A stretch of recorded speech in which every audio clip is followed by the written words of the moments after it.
when you want to listen carefully to find out if someone might be a false teacher, first of all, listen for their understanding of the Scripture to see if there may be error there.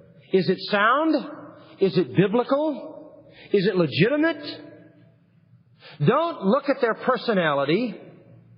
Don't look at the religious trappings that are around them. Don't necessarily look at their associations, although that may tell you some things if the associations are negative.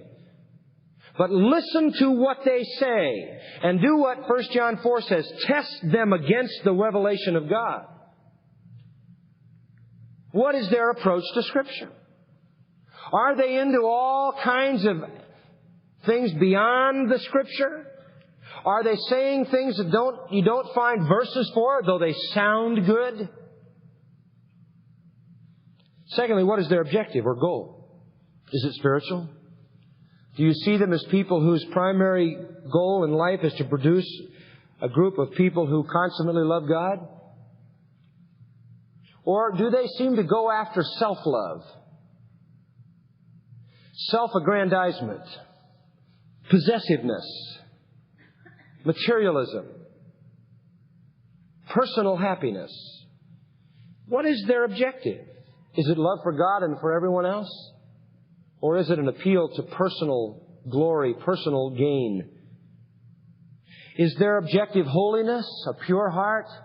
Does that come ringing through the message, the purity of the heart? Good conscience? Faith without hypocrisy?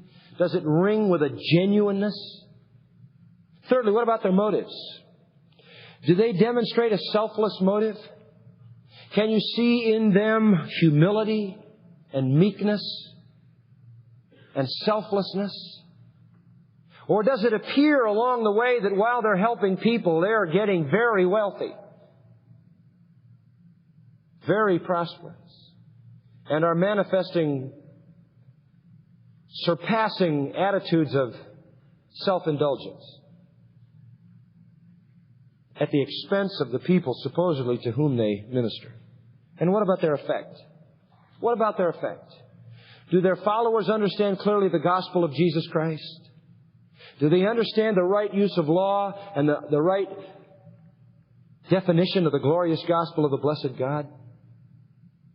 Do they really understand that?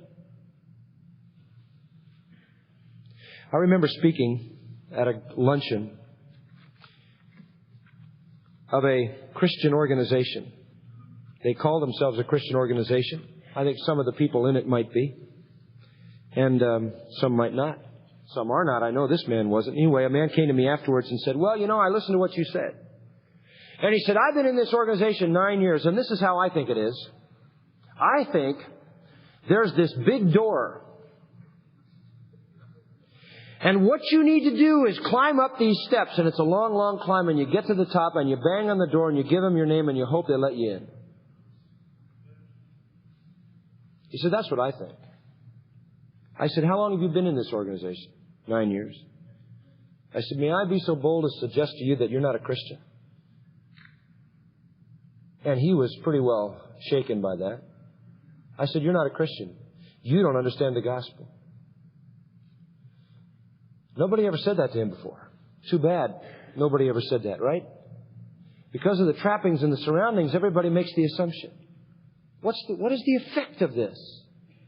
There are people, I believe, in Christian churches and organizations across the world who aren't Christians. You know that. But I don't want it to be our responsibility not to tell them, or our responsibility to not have told them when we should have. So you have the test. Look for their error in doctrine. Look for the objectives and the goals of their ministry. Check their motives out. Take a look at their followers and see what the effect is. And you'll understand the urgency with which we have to deal with false teachers.